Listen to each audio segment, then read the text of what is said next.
U.S. Attorney John Durham is reportedly reviewing John Brennan's analysis of Russian election interference, including scrutiny of the former Obama CIA director's handling of a secret source said to be close to the Kremlin. Durham, who was selected by Attorney General William Barr back in 2019 to look into the origins of the Trump-Russia investigation and the government's response to Moscow's meddling, is investigating whether Brennan's CIA was attempting to keep other agencies in the dark, as he pushed for a very specific, preconceived, analytic assessment about Russia's true intentions in 2016, the New York Times has reported on Thursday in an article. Now, the top Connecticut prosecutors team reviewed emails from the CIA, FBI, and the National Security Agency, the NSA, analysts who came together to assess Russia's interference. The new report revealed that Durham's investigators pressed for answers about why some of the agencies, at least temporarily, denied other agencies access to secretive intelligence about the Kremlin's activities, measures, and into the campaign. Durham interviewed agents and analysts from all three of the agencies, and the report said he was scrutinizing whether the clash over intelligence sharing was a typical sort of bureaucratic turf war battle over jealousy-guarded secrets or an effort to cover something up. Much of this revolves around the United States government eventually reached and how it reached its January 2017 intelligence assessment on the Russian meddling and whether Brennan was pushing for a biased result. One major battle was about the identity and credibility of the CIA source allegedly close to the Kremlin. The NSA wanted more details about him, which the CIA resisted, before eventually providing the information. Then the NSA disagreed with the CIA and the FBI about how much confidence to place into this source. At least some of the intelligence officials were disturbed by a law enforcement officer such as Durham inquiring into the assessments made by the intelligence agencies. Though Durham played a very similar role in his Obama-era investigation into the CIA's destruction of tapes showing the harsh interrogation of detainees. Durham hasn't yet interviewed Brennan, though the report said his emails and other records have been requested from the CIA by the U.S. Attorney, retired Admiral Mike Rogers, who has played a huge role in this, and more will be shown as we move forward. Now, he was Mike Rogers, former head of the NSA at the time all this was happening, and he was interviewed by Durham last summer and again in the fall. So keep that in mind. So now back to January 17, the intelligence community assessment in question concluded with high confidence that Russian President Vladimir Putin ordered or influenced the campaign in 2016, and that Russia worked to undermine public faith in U.S. democratic process, and they were trying to, slander former Secretary of State Hillary Clinton and harm her electability, all right, and the potential presidency of her, and developed a clear preference for President-elect Trump. The NSA diverged on this in one aspect, expressing only moderate confidence that Putin actively tried to help Trump's election and chances and harm those of Clinton by contrasting her unfavorability. I wouldn't call it a discrepancy, I'd call it an honest difference of opinion between three different organizations. And in the end, I made the call, Rogers told the Senate in May of 2017. It didn't have the same level of sourcing and the same level of multiple sources. So then it was still Brennan's still classified wake-up call, intelligence that prompted the Obama administration to reconsider how it viewed Russia hacking of the Democratic National Committee.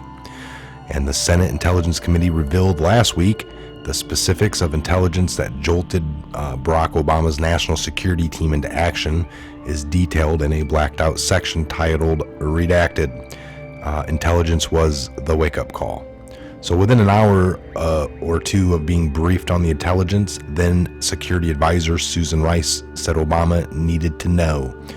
Rice said the president's reaction was grave concern, which prompted her to call the first of a series of restricted small group principal committees meetings on this whole topic. Rice said the president's reaction again was of grave concern. So during that meeting with the president, Director Brennan also advised the president of a plan to brief key individuals according to this leftover note that we're reading, right? So Brennan was advised by the president to come up with a plan to brief key individuals, including congressional leaders, but not to disseminate the actual intelligence via, routing through reporting channels, the Senate report stated.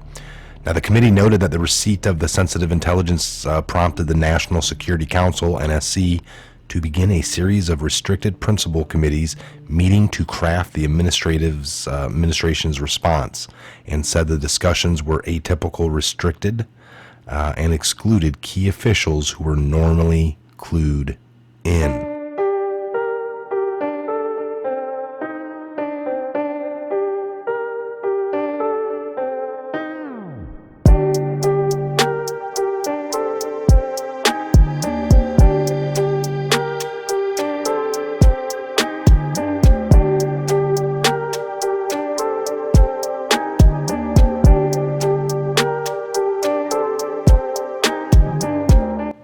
One day after Trump gave Barr the full and complete declassification authority to examine the origins of the Trump-Russia investigation in May of 2019, the New York Times published a piece on this source long neutered by the CIA, whom the outlet hinted was now in danger of being exposed in Russia.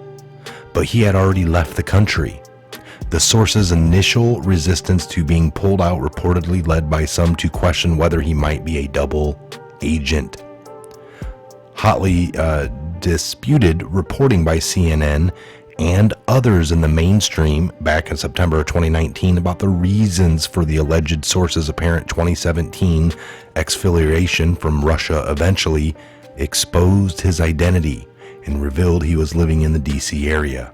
He's since now been moved, and it is unknown whether Durham has questioned him.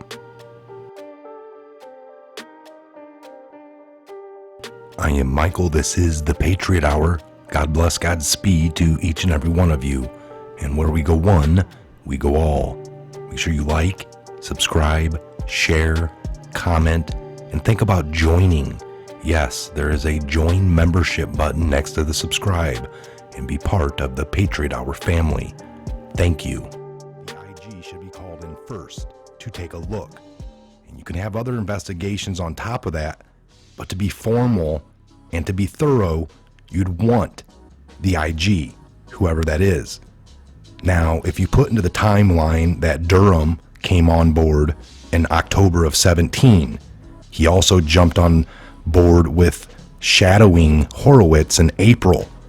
And Horowitz has been giving us tons of IG reports, one that pertained to the summer of 2018 over Comey and Rod Rosenstein, and charges were recommended, but Barr refused. Or do we see something else here? We know we have the IG doing his inner office, can't leave the building interviews, getting the story out of these people's mouths as they want to tell it, and then he cross-references that with protocol, and anytime he sees something wrong or an email land over here that gets changed, he writes that down. Charges sometimes recommended. Then you have Durham doing a more thorough outside of the office and the other angles. See, we know that this all leads for Horowitz and the scope of what he could look into out of the building with an incoming transmission from the Australian government. We now know that Durham and Barr are in charge. The Durham probe is now a criminal probe. James Comey has done more damage to the FBI than J. Edgar Hoover ever thought of. Ray has a huge job ahead of him. I hope he's up for the task. These people, they lied, they cheated, they got caught. Comey's been lying. He's been on a media press corps selling books, making up his own version of this show all along the way. He is arrogant and just wrong. I think he writes his own books, reads them, and then cites them as fact. He insults all of our intelligence. The IG findings on Comey's era of his legacy is a disgrace set in stone forevermore.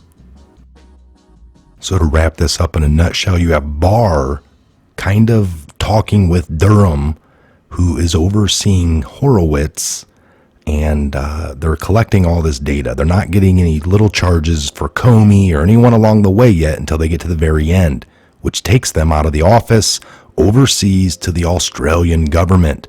This is why they've been working overseas, because we know that before they started all this FISA stuff to look legal, this was the insurance plan, folks.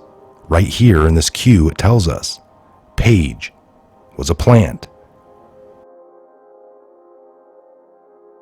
I believe Carter Page played a bigger role. He was working for the CIA. Maybe they told him to stay engaged, to collect everything he could. I mean, he screamed out that he worked for the CIA. The FBI had it in their own files in 2013 from a case that they mistakenly tried to charge him in. And then the lawyer even emailed directly to the CIA. They emailed back. And they told them to look in your own paperwork, but yes, he does. And they still refused to put it in there. You think that guy orchestrated all that himself, just this low-level, mid-level, high-level lawyer? Heck no. He had gotten an order to do so. And this takes them overseas.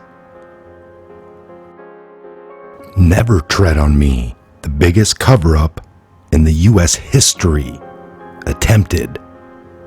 You can see where this has been heading all this time now, and it is nearing the end. Never forget that then Director James Comey has been fired, and then Associate Deputy Director David Bodwith, who later replaced Andrew McCabe as Deputy Director, Michael Steinbeck, the FBI's former Executive Assistant Director for National Security, then Assistant Director of Counterintelligence, E.W. Prestrap, now retired, James Rybecki, former Chief of Staff to Comey, FBI Intelligence Analyst Jonathan Moffa, former Acting Assistant Director Jason Ving Herring, Michael Cortan, FBI Assistant Director for Public Affairs, former Principal Deputy Director General Counsel Tricia Anderson, Stroke and Page. And all I can say to all these firings and removal of power just within the FBI and DOJ in these areas, not to count the countless people that have left the intelligence agencies the minute Trump won. Why? And why haven't you heard a lot about that? Well, these are some of the smartest people. They work with the systems and the computers and the intelligence, and they knew the minute they lost, the cat was out of the bag.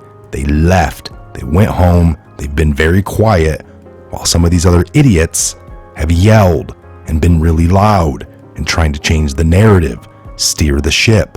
Just hope and pray that they can get Trump out of the office, impeached, so they can regain control and make all this go away, sweep it under the rug. We understand that there is extreme fatigue and frustration regarding the wheels of justice and how slow they really do move, especially within the government. When I was in the military, there was an old saying, hurry up and wait. Exclude emotion and personal desires. Instead, use logic and critical thinking based on situational awareness. How long does it take to undo a lifetime of evil and corruption and infestation in the span of less than 3 years, with the corrupt DOJ and FBI in place as well? This has been process and planning of law and order to the highest levels and elevated power. How do you inflict military intelligence takeover over the other three-letter agencies? A military operation at its finest. I am Michael. This is the Patriot Hour. God bless, Godspeed to each and every one of you. I hope this helps make an understanding of where we're headed and where we've been and what's to come. Again, we'll see you on the next video. Make sure you are subscribed and take a look in the description box. Thank you so much.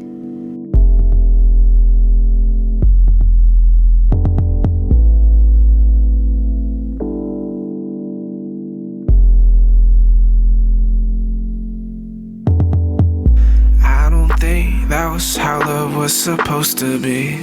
Day in and day out, not sure if you notice me. Nowadays I don't let nobody close to me, 'cause you took my best poetry. I don't think that was how love was supposed to be.